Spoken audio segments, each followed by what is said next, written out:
রবীন্দ্র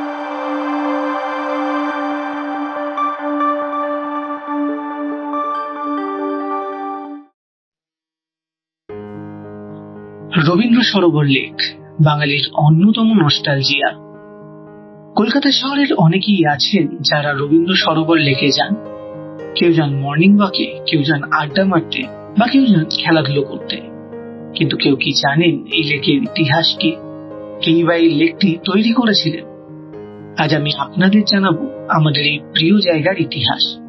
নমস্কার, আমি অভিরূপ আর আপনারা শুনছেন হিস্ট্রি দ্য মিস্ট্রি। আমরা চলে যাব 1920 সালের গোড়ার দিকে। তখন আমাদের কলকাতা মহানগরীর উন্নয়নমূলক কাজের দায়িত্বপ্রাপ্ত সংস্থা ছিল ক্যালকাটা ইমপ্রুভমেন্ট ট্রাস্ট বা সিআইটি। তখন এই সংস্থার চেয়ারম্যান ছিলেন সিসিল হেনরি বোম্পাস। তার সাথে ছিলেন কলকাতা পৌর কর্পোরেশনের প্রধান প্রকৌশলী M.R. অ্যাটকিন্স এবং শিবপুর বি কলেজের একজন তরুণ পাস আউট প্রবোধ চন্দ্র চ্যাটার্জি। সিআইটি প্রায় 192 একর জলাভূমি জঙ্গল অধিগ্রহণ করেন।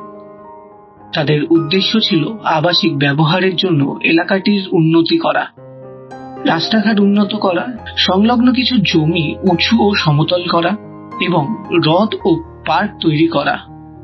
1921 সালে তৈরি হওয়ার পর লেকটির নাম হয় বোম্পাস লেক।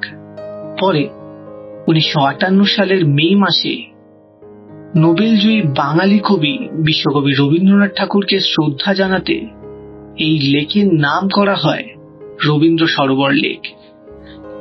এই লেকের খনন কাজের সময় লেকের আশেপাশের এলাকাটিকে পরবর্তীতে বিনোদনমূলক কমপ্লেক্স নির্মাণের জন্য উন্নত করা হয়েছিল, যার মধ্যে ছিল শিশুদের জন্য পার্ক, বাগান ও অডিটোরিয়াম। এই লেকের খনন কাজের সময় পাওয়া যায় কিছু কামান, যার ঐতিহাসিক গুরুত্ব অনেক। এই কামানগুলি বাংলার শেষ স্বাধীন নবাব সিরাজউদ্দৌলা ব্যবহার করেছিলেন। এছাড়াও কলকাতার একমাত্র জাপানি বৌদ্ধ মন্দিরটি এই লেকের দক্ষিণে অবস্থিত, যা 1935 সালে বিশ্বব্যাপী বৌদ্ধ সংগঠন নিপ্পনজান মায়োহোজির প্রতিষ্ঠাতা নিচিতাৎসু ফুজি এটি প্রতিষ্ঠা করেন।